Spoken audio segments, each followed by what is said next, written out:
जय श्री कृष्ण दोस्तों।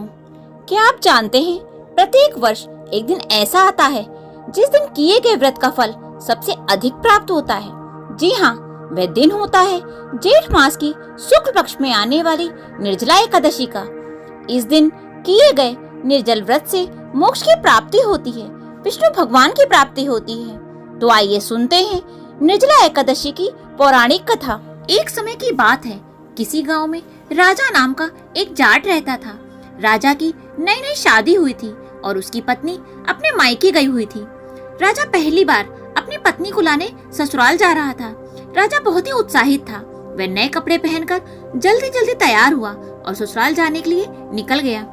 चलते चलते रास्ते में उसने देखा कि एक गाय तालाब में पानी पीने जाती है। जेठ का महीना था, बहुत अधिक गर्मी थी। पानी पीने के बाद जब गाय तालाब से बाहर निकलने की कोशिश करती है तो वह तालाब में ही फंस जाती है और बाहर निकल नहीं पाती। तो वह गाय राजा को देखकर उसे कहती है, हे भाई, मैं तालाब में फंस गई हूँ, कृपया करके इस तालाब से निकलने में मेरी मदद करो। लेकिन राजा मना कर देता है और कहता है कि मैं तुम्हारी मदद नहीं कर सकता। मैं अपनी पत्नी को लाने पहली बार ससुराल जा रहा हूँ। अगर तालाब में तुम्हारी मदद करने के लिए घुसा तो मेरे कपड़े गंदे हो जाएंगे। गाय ने बार बार राजा से विनती की, लेकिन राजा नहीं माना। गाय ने कहा, अरे भाई, आज निर्जला एकादशी का दिन है। अगर तुम मेरी मदद करोगे तो तुम्हें बहुत पुण्य मिलेगा। मैं तुम्हें वरदान दूंगी, तुम्हारी 7 पीढ़ियां तर जाएंगी। लेकिन राजा नहीं माना। तब गाय को बहुत गुस्सा आ गया और गाय ने गुस्से से कहा, अगर तुम मेरी मदद नहीं करोगे तो मैं तुम्हें श्राप दे दूंगी। ऐसा कहकर गाय ने राजा को श्राप दे दिया कि जा, 8 पहर बाद तू गधा बन जाएगा। राजा डर गया और गाय से माफी मांगने लगा, लेकिन तब तक तो बहुत देर हो चुकी थी। वह गाय तालाब में पूरी तरह डूब गई थी। राजा बहुत दुखी हुआ और दुखी मन से अपने ससुराल पहुंच गया। वहां सबने अपने जमाई का आदर सत्कार किया, लेकिन राजा ने अपनी पत्नी से कहा, तुम तैयार हो जाओ, हमें अभी निकलना है। सब लोगों ने राजा से कहा, जमाई जी, अभी तो आए हो, आज रुक जाओ, कल चले जाना। लेकिन उसने तो जैसे जाने की जिद ही पकड़ ली। तब उसकी पत्नी ने कहा, सब लोग इतना कह रहे हैं तो रुक जाओ, कल चलेंगे। तब राजा ने सारी बात अपनी पत्नी को बताई। श्राप की बात सुनकर उसकी पत्नी तुरंत तैयार होकर अपने पति के साथ घर के लिए चल दी। दोनों लोग घर पहुंच जाते हैं और 8 पहर के बाद राजा गधा बन जाता है। तब उसकी पत्नी अपने पति के साथ अंदर ही रहती है, लेकिन धीरे धीरे उसके घर का सब सामान खत्म हो जाता है और दोनों के लिए खाने के लिए भी कुछ नहीं बचता। तो उसकी पत्नी बहुत दुखी होती है। ऐसे ही कुछ समय बीत जाता है।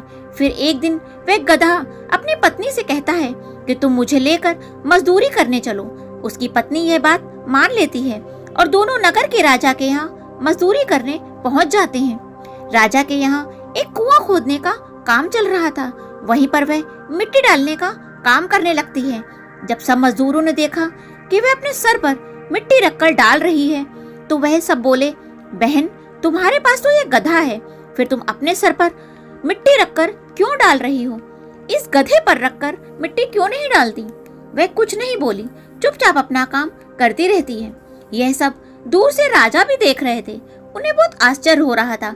एक दिन राजा से रहा नहीं गया तो उन्होंने उससे पूछा, बहन, मैं कई दिनों से देख रहा हूँ तुम अपने सिर पर रखकर मिट्टी डालती हो, जबकि तुम्हारे पास तो ये गधा है, तो तुम इस गधे से मिट्टी क्यों नहीं डलवाती? तब वह राजा से कहती है, ये गधा नहीं, मेरे पति हैं, मैं अपने पति से मिट्टी कैसे डलवा सकती हूँ? राजा बोले, ऐसा कैसे हो सकता है? तब उसने गाय के श्राप वाली बात राजा को बताई। तब राजा अपने यहाँ पंडित को बुलाते हैं और इसका समाधान पूछते हैं। तो पंडित बोला कि महाराज, इसका तो बस एक ही उपाय है। जिस व्यक्ति ने अपने जीवन काल में 101 ग्यारस की हो तो वह अपना फल इस गधे को दे दे, तो यह मनुष्य रूप में बदल सकता है। राजा ने अपने राज्य में यह ऐलान करवा दिया कि जिस किसी ने भी अपने जीवन काल में 101 एकादशी की हो वह उसका फल इस गधे को दे दे। मैं उसे अपना आधा राज्य दे दूंगा। पूरे राज्य में कोई भी व्यक्ति ऐसा नहीं मिला जिसने पूरी 101 ग्यारस की हो। तभी एक बूढ़ी औरत आती है और राजा से कहती है, महाराज, मैंने पूरी 101 ग्यारस की है। तब राजा ने कहा, तो तुम अपनी 101 ग्यारस का फल इस गधे को दे दो। इसका उद्धार हो जाएगा। मैं तुम्हें बहुत सारा धन दूंगा। तब वह बूढ़ी औरत बोली, हे महाराज, मैं इस धन दौलत का क्या करूंगी? अब मेरे जीवन के दिन ही कितने बचे हैं। फिर वह बोली, मैं 100 ग्यारस का फल इस गधे को दे सकती हूँ। एक निर्जला एकादशी का फल मैं अपने पास रखूंगी, क्योंकि निर्जला एकादशी से मुझे मोक्ष की प्राप्ति होगी, विष्णु भगवान की प्राप्ति होगी। ऐसा कहकर उस बूढ़ी औरत ने 100 ग्यारस का फल उस गधे को दे दिया, जिससे उस गधे का शरीर फिर से इंसान का हो गया। लेकिन 1 ग्यारस कम होने के कारण उसके शरीर पर एक पूंछ रह गई। वह पूंछ उसके शरीर से नहीं हटी। इस तरह 100 एकादशी के फल से उसे गाय के श्राप से मुक्ति मिली।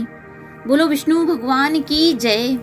दोस्तों, अगर आपको ये कहानी अच्छी लगी हो तो इसे लाइक और शेयर जरूर कीजिएगा और नीचे कमेंट बॉक्स में विष्णु भगवान की जय अवश्य लिखिए।